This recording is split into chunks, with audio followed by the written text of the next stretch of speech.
तालिबान ने अफगानिस्तान पर कब्जा कर लिया, कोई असर हुआ क्या वहां? सांसदों को भी रातों रात सब कुछ छोड़ करके निकलना पड़ा कि नहीं निकलना पड़ा? बोलो, तुम्हें क्या लग रहा है तुम्हारे देश में ये स्थिति नहीं बन रही?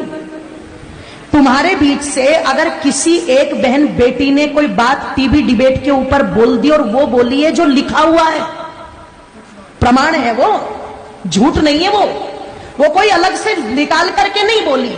अगर किसी 80 साल के खूसड़, ध्यान रखना, मुसलमान को शादी करनी होती है तो वो यही उदाहरण उठा करके लाते हैं, यही वाले। पर आज यही बात अगर किसी बहन बेटी ने बोल दी और उनकी तादाद, उनकी हिम्मत देखो इतनी बढ़ गई कि उन्होंने जगह जगह देश के अंदर आग लगा दी। जब तुम्हारे शिव जी के बारे में बोला तो किसी के कानों पर चू तक नहीं रेंगी। तुम्हारी माता पार्वती के बारे में बोला तब कानों पर चू तक नहीं रेंगी।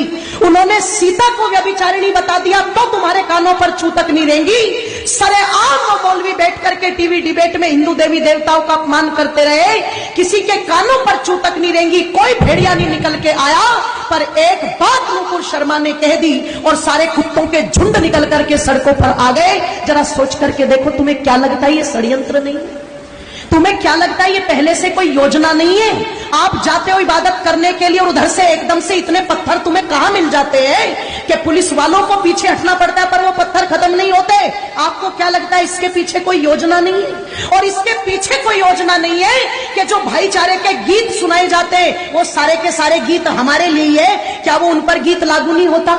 अगर इतने शांति के स्थापित करने वाले हैं, अगर इतनी अल्लाह ताला की इबादत करने वाले हैं, तो जब नुपुर शर्मा के लिए देश में आग लगा दी तो जिन कुत्तों ने, ध्यान रखना, कन्हैया लाल की गर्दन काटी है, उनके लिए भी सड़कों पर आना चाहिए था कि नहीं आना चाहिए था?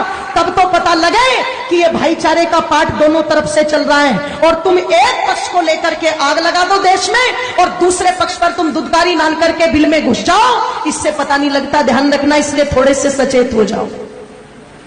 थोड़ी सी तो आवश्यकता है आप लोगों को जागरूक होने की।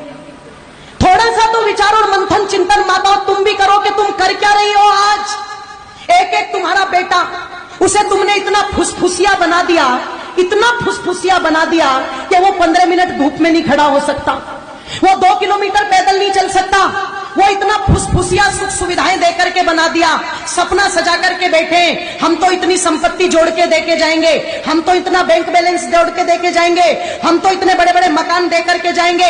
एक बात मेरी याद रखना, चाहे सब भूल जाना, एक बात मेरी पर याद रखना, सब भूल जाना। जिस दिन जिसकी तादाद ज्यादा होगी और जिसकी हुकूमत ज्यादा होगी, तुम्हारे कोठी बंगलों पर राज तुम्हारे बच्चे नहीं करेंगे, वो करेंगे। तुम्हारे उस पैसे को तुम्हारे बच्चे नहीं बरतेंगे, वो बरतेंगे। तुम्हारी संपत्ति पर मालिकाना अधिकार तुम्हारा नहीं होगा, उनका होगा। अगर यकीन ना हो तो कश्मीर का इतिहास ज्यादा पुराना नहीं है, अगर यकीन ना हो तो पाकिस्तान को अलग हुए ज्यादा समय नहीं हुआ है, जब रातों रात अपना सब कुछ छोड़कर के वहां से भगना पड़ा था। वो जमीन भी छोड़ी, वो कोठी बंगले भी छोड़े, वो धन संपत्ति भी छोड़ी। और इससे ज्यादा और दुर्गति क्या होगी कि छोटे छोटे दुधमुहे बच्चों को अपना पेशाब पिला पिला करके भारत तक उनको लाना पड़ा। तुम सोच करके देखो, ये स्थिति हो चुकी है। और अगर ये पहले हो चुका है, आगे नहीं होगा, ऐसा बिल्कुल भी मान करके मत चलना।